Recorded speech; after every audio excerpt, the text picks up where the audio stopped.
La bestia negra de Mercedes.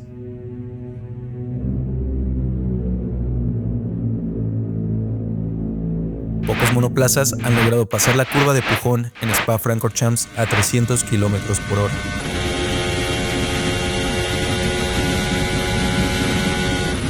Y que el piloto sintiera la confianza de llevarlo al límite, habla mucho de lo bueno que fue ese monoplaza.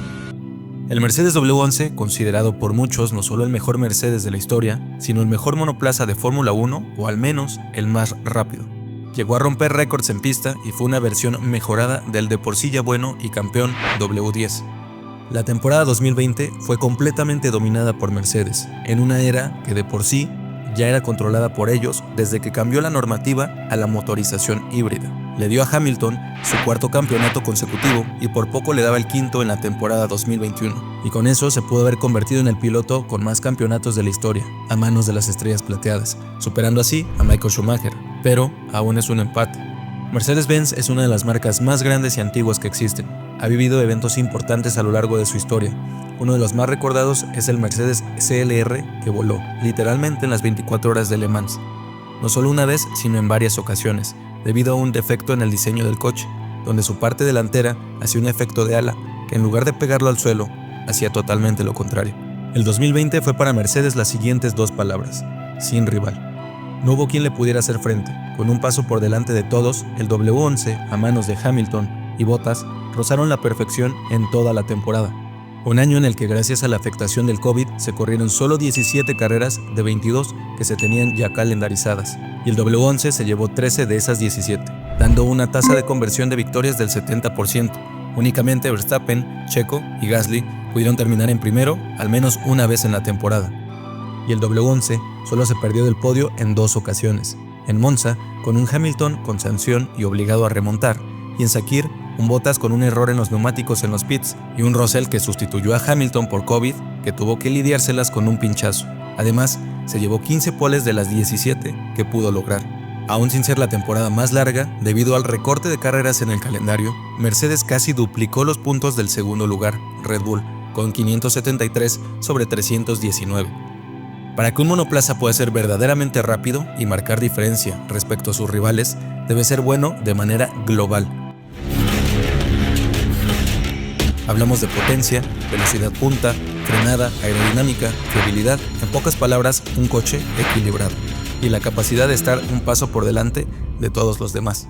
El Mercedes W11 podía alcanzar una potencia de casi 1000 caballos de fuerza, al menos en mapas para quali, y momentos específicos de carrera como las primeras vueltas y modos de rebase con energía cargada. La marca anglo-alemana dio todo el desarrollo de este monoplaza, que se consideraba como el último de esa generación ya mejorada de una cadena de monoplazas campeones, y con el reciente W10 del 2019, no solo mejoró y perfeccionó aspectos técnicos y de diseño, Mercedes logró colar una solución bastante innovadora que llenó de controversia el paddock y los equipos. Un monoplaza que no tuvo problemas de romper récord tras récord en cada clasificación, dejando hoy por hoy tiempos difíciles de superar. En su momento se habló acerca de que Mercedes había sido el último en incorporar un concepto de laterales más bajo para obtener beneficios del flujo de aire que Ferrari trajo en 2017, ya con posibilidades de meter mano y adecuarlas a sus necesidades, a diferencia de su introducción en 2014. Mercedes trató de ganar terreno en todas las áreas posibles, y gran parte del éxito en el desarrollo del W11 fue gracias a James Allison, la mente maestra detrás del diseño aerodinámico. Cumplió más de 30 años en la Fórmula 1 recientemente y ganó distintos títulos con Ferrari, Renault y por supuesto con Mercedes. La idea de Allison era hacer un cambio radical en el W11, buscar mejorar en cada aspecto del monoplaza pasado, el ganador W10. Básicamente un cambio agresivo, como si de un cambio de normativa se tratase. La idea de Allison era estar un paso delante de todos sus competidores, cosa que logró. El monoplaza era capaz de ir de 200 a 0 km por hora en 4 segundos, pero lo más hablado es que el W11 brillaba en las curvas, de baja, media y alta velocidad.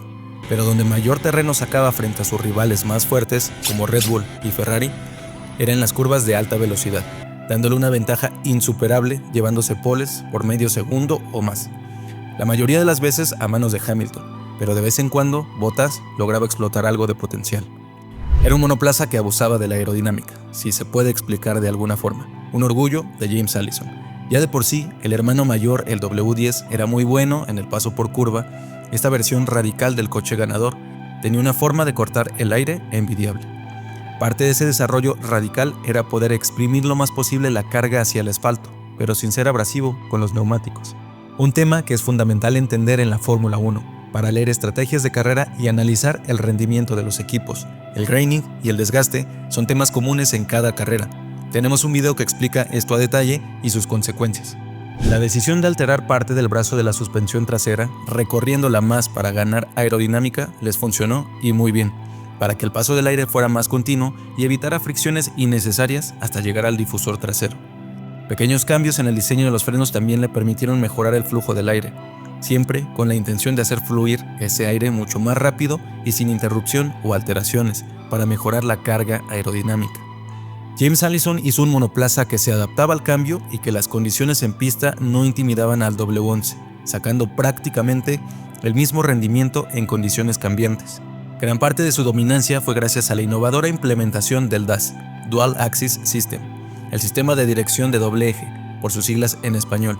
Este permitía a los dos pilotos de Mercedes ajustar las ruedas delanteras para tener un eje frontal más afilado, una idea espectacular que traía tales beneficios al tiempo en vuelta, que prácticamente tuvo que tacharse de ilegal, en parte por la presión y desacuerdo de los demás equipos.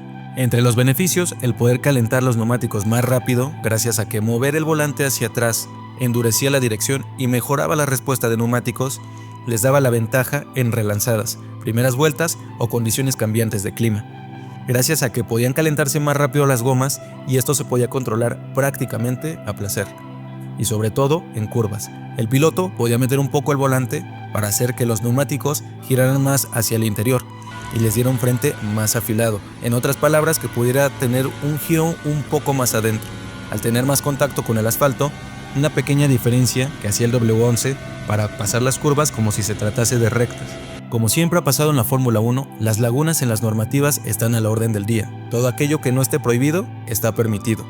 Y como en todo test de pretemporada, Mercedes trabajaba en una oportunidad de sacar ventaja. El DAS, un sistema que ya se venía trabajando desde antes y que tuvo que ir modificando para poder incluirlo en su W11, ya que en un inicio se activaba desde un botón en el volante, pero pasó a ser activado con el movimiento del mismo volante, algo que fue revelado a través de las cámaras on-board que se transmiten hacia los televidentes. Este desarrollo de Mercedes fue prohibido para la temporada siguiente gracias a la revuelta que se armó entre los equipos acusando la disparidad de este dispositivo, y realmente se vio la gran ventaja que se obtenía, que traducido en tiempo por vuelta, las ganancias eran muy altas. Un monoplaza que también marcó fuertemente la Fórmula 1 por su innovación, diseño y victorias fue el McLaren MP4 de Marlboro, que protagonizó la rivalidad entre Alain Prost y Ayrton Senna. Te dejamos el video aquí arriba. Solo para que tengas una idea de lo rápido que llegó a ser el W11, la pole position que obtuvo en Spa-Francorchamps en la temporada 2020 fue de 1 minuto con 41 segundos y 25 décimas. Y si la comparamos con la pole position del 2005, 15 años antes, a manos de Juan Pablo Montoya en el McLaren MP420, diseñado por nada más y nada menos que Adrian Newey, considerado un monoplaza muy rápido con el motor Mercedes más potente que se contaba en esa época, a pesar de no ganar el campeonato en ese año, el tiempo de vuelta en condiciones muy similares de circuito fue de 1 minuto 46 segundos y 39 décimas. 5 segundos de diferencia separan a estos dos monoplazas, que para estos términos es mucha brecha. Y si estás pensando que los monoplazas eran muy diferentes a lo que son hoy, pongamos un ejemplo más reciente en condiciones de seco. En el Gran Premio de Bélgica del 2019, a manos de Charles Leclerc, quien se llevó una pole con 1 minuto 42 segundos y 51 décimas. Nada más y nada menos que 1 segundo y 3 décimas de diferencia. Aún es una brecha demasiado grande, hablando de que en quali las diferencias entre la pole y los 5 restantes lugares suele estar entre 1 a 5 décimas cuando mucho. El Mercedes W11 realmente brillaba en la pista y su superioridad era más notoria en clasificación, debido al sistema DAS, que al usarlo les permitía meter en temperatura más rápido las gomas, algo que en quali es crucial para meter una vuelta en condiciones. Un neumático más caliente tiene mucho mayor agarre que uno que sigue frío o no está en la temperatura correcta. Esto permitía ahorrar tiempo y asegurarse de que empezaran la vuelta cronometrada ya con unos neumáticos que podían exigirse y agarrarse al máximo. Pero sobre todo, ya al límite, les permitía aumentar un poco el radio de giro, haciendo que el volante llevara las ruedas un poco más al interior, Por eso vemos al W11 pasar por las curvas como si de una recta se tratase. Ahora vamos a Silverstone 2020, un circuito famoso por sus curvas de alta velocidad y por ser muy técnico. Cualquier error se paga caro con tiempo. Centrémonos específicamente en el sector 2 con las curvas más trabadas y rápidas, donde equivocarse puede llegar a ser determinante por lo técnico de estas curvas y sobre todo por la capacidad del monoplaza para pasar por ellas. Fíjate cómo Leclerc llega a Maggots, pero cuando termina y llega a Beckett, tiene que bajar obligadamente 2 velocidades para poder salir con tracción y mantener el monoplaza en trayectoria para tomar la recta de hangar. Si nos situamos en el onboard de Hamilton, vemos que él sale de Maggots y al entrar a Beckett solo baja una velocidad, porque el monoplaza le permite ir más sujeto en la curva y sale mejor traccionado que el Ferrari y le permite ganar unas décimas en tan solo ese sector. El monoplaza simplemente fue perfecto. El W11 fue tan determinante que parecía burlarse de sus rivales. En algunas ocasiones, los neumáticos medios bastaron para quedarse con el 1-2 en clasificación, dándose el lujo de reservar neumáticos blandos para carrera. La bestia negra es un símbolo de grandeza, alta ingeniería y delicadeza. Dio a Hamilton su 7º y último campeonato de pilotos con Mercedes, y le dio el mayor número de victorias para un piloto en la Fórmula 1. Lo único que se podría renegar del W11, si es que hay algo negativo que le podríamos añadir, era el sonido que generaba el V6 turbohíbrido, que no tiene punto de comparación con los motores de cabeza sobrecuadrada de los motores V10,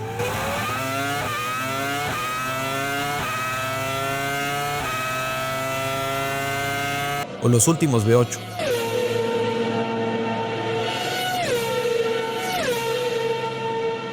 Pero cada vez que el monoplaza estaba en pista, todos sabían cómo iba a terminar la película. Dejó claro que Mercedes había creado un coche que difícilmente podría ser superado en un futuro, ostentando aún el récord de velocidad media por vuelta más rápida de la Fórmula 1, con una media de 264 km por hora en el circuito de Monza.